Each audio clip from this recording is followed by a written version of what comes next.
Bom, pessoal, na tela é o seguinte, ó, Flamengo depois de JJ. Então a gente tem aí o retrospecto, claro, do Mister, e aí na sequência, com o Domi 63% de aproveitamento, com o Rogério Ceni 59% de aproveitamento. Foram 45 jogos então do Ceni, 23 vitórias, 11 empates e 11 derrotas. Nesse período ele conquistou 3 títulos, Brasileiro, Supercopa e também o Campeonato Carioca, e aí jogos por título, né? O Domi deu uma inflacionada aí nessa história toda.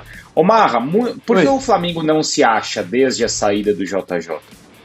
Eu acho ótimo. Apesar dos títulos, né? Apesar dos títulos, né? Do Ceni ali, né? E se a gente observar, Bruno, o desempenho do Ceni, o desempenho do Domi, é um desempenho percentual, é o desempenho esperado para time grande mesmo. É verdade. Fora do comum é ter 80%. Fora do comum. Porque o time grande normalmente joga contra time grande também. Então ele perde ponto aqui, ele ganha ponto ali. Tem essa... É normal, é aceitável.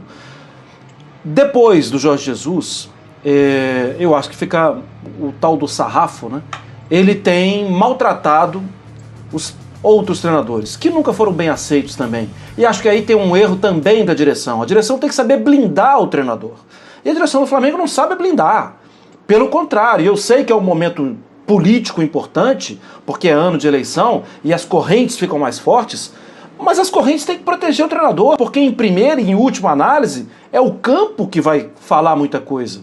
E se o campo não for protegido, em uma derrota o técnico começa a ser apedrejado. E a direção precisa proteger mais.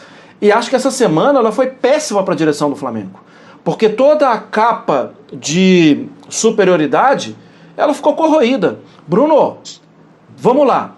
São 3 coisas que eu já falei aqui, espero que você tenha entendido. São 3 coisas que são essenciais para a vida de qualquer ser humano brasileiro. A primeira, pão de queijo.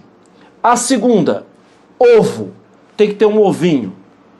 E a terceira, contexto. Sem contexto, você não vai a lugar algum. E a semana do Flamengo, contextualmente, foi péssima. O Flamengo vinha de 2 derrotas consecutivas e o Flamengo tem um jogo de Libertadores na quarta-feira. O contexto foi: já não estávamos satisfeitos com o Rogério há muito tempo, já sabíamos do que estava acontecendo ou não sabíamos de nada que estava acontecendo nos bastidores e fomos demitir o cara uma semana antes do jogo mais importante da temporada, que é o jogo de Libertadores. A exposição da diretoria do Flamengo mostrou toda a fragilidade da direção. Isso está muito claro. Qual o planejamento era? Não, vamos correr um risco ali, porque vamos demitir o Rogério agora, porque a gente cria um fato novo e semana que vem tem Libertadores? Não! Todo o planejamento foi rasgado. Ou talvez o planejamento não foi feito. Para o jogo de ontem, acho que o Flamengo precisava dos 3 pontos. Porque a execução, o jogo foi bastante perigoso e o Flamengo flertou com o perigo várias vezes. E aí o Marra tocou num ponto importante, Prats, que é essa questão da diretoria e da condução, porque aí colocam ainda um outro elemento aí, que é até a forma que foi anunciada a demissão do Rogério Ceni, né? Porque isso também de 2h46 da manhã, pra mim é novidade, é bem diferente, bem estranho. Porque assim, o Rogério Ceni ter rejeição, Prats, não era novidade. Não era nenhuma novidade. Aí demite no final de semana, como o Marra falou, com esse contexto de jogo importante na semana. E a gente sempre fala muito, né, Prats, de que assim, a diretoria não pode aparecer muito, ela tem que aparecer menos, nem sempre é interessante, mas nós cobrávamos também o Palmeiras naquela situação do Abel. Você sente falta também de uma participação do Landim, de botar a cara aqui, olha, vou falar, vou chamar a responsabilidade. A gente escuta muito Marcos Braz, né, mas a gente vê pouco o presidente do clube. E quando a gente vê o presidente Landim, às vezes é melhor nem ver, né, Mariana? Tem esse detalhe também, né, aquela história. Como que vai ser a sua participação? Depende de como ela for, é melhor nem participar. Deixa isso pra lá e vamos seguir. Agora, o que acontece é que realmente a impressão é que o Flamengo esperou algum tipo de motivo um pouco mais forte para confirmar algo que boa parte da direção queria fazer, que era trocar o técnico, né? Porque até esse momento, e nós vimos aí na tela, o Jorge Jesus é um ponto fora da curva, não no Flamengo, no futebol brasileiro.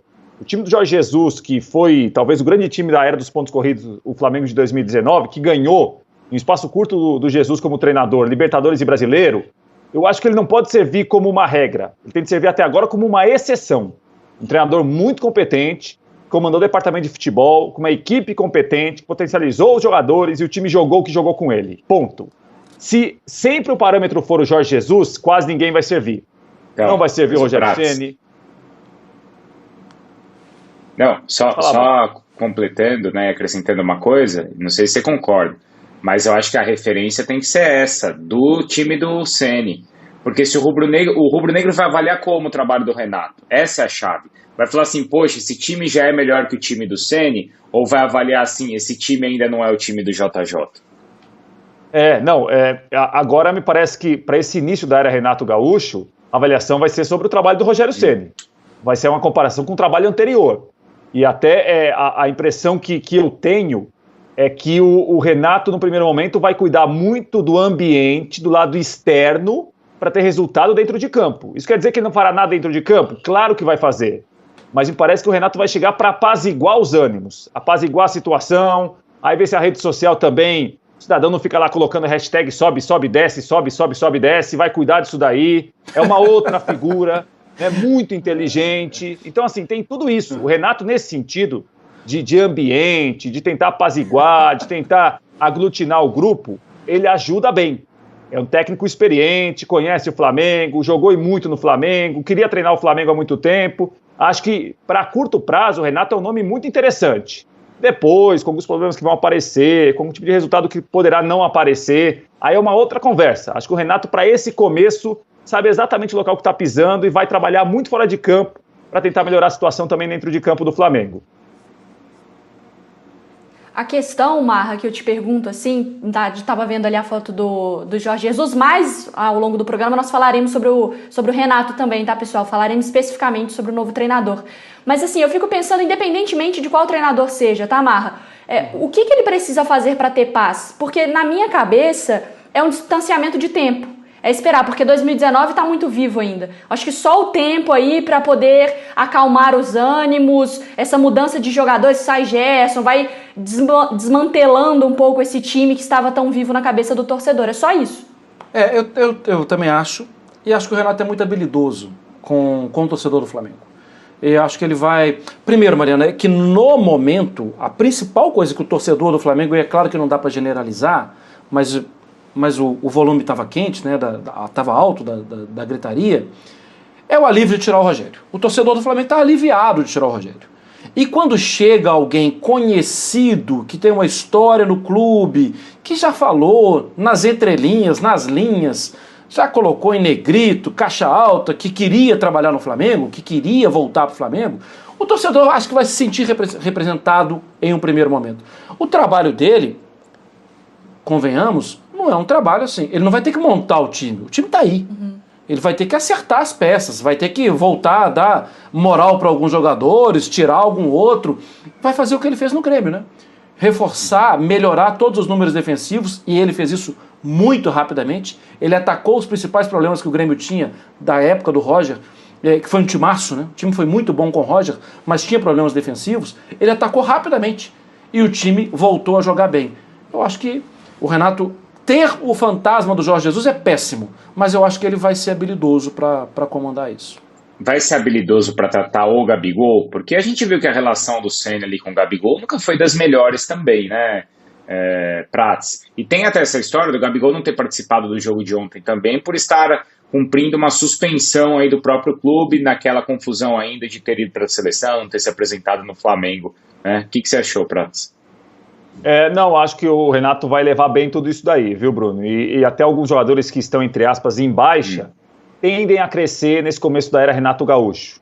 Porque o Flamengo sabe, obviamente, o treinador que está contratando, e vai dar quase que a chave do vestiário para ele e para a equipe dele. Renato, agora você tem de cuidar disso daí, você tem de segurar esse grupo, você vai atacar quem está insatisfeito, quem não está insatisfeito, quem está rendendo, quem poderá render. Isso o Renato vai fazer bem. Eu acho que é um nome certo para esse momento a curto prazo. A médio e longo prazo eu não sei, mas para chegar, para detectar que problema que tem, quem está de bico, quem não está de bico, quem está satisfeito, quem está insatisfeito, o Renato vai fazer isso bem. Parece que o Flamengo, para curto prazo, contrata um técnico muito experiente, que tem tamanho para o clube, o torcedor respeita muito. E é o seguinte, a partir de agora o Flamengo vai se perder jogo ou não jogar bem, não vai ser só culpa do Renato, não. Vai ter gente dentro de campo que vai levar culpa também. estava numa situação assim, ó, o time tá mal, esse técnico aí não tem condição. É um Boeing com um piloto de teco-teco, agora é outra conversa. O rubro-negro não olha pro Renato desse jeito, não. O rubro-negro respeita. Né? O Renato jogou, foi ídolo do Flamengo, é um ídolo do Flamengo. Então, assim, nisso também o Renato vai levar bem, me parece o nome correto pro momento. Pessoal, voltarei.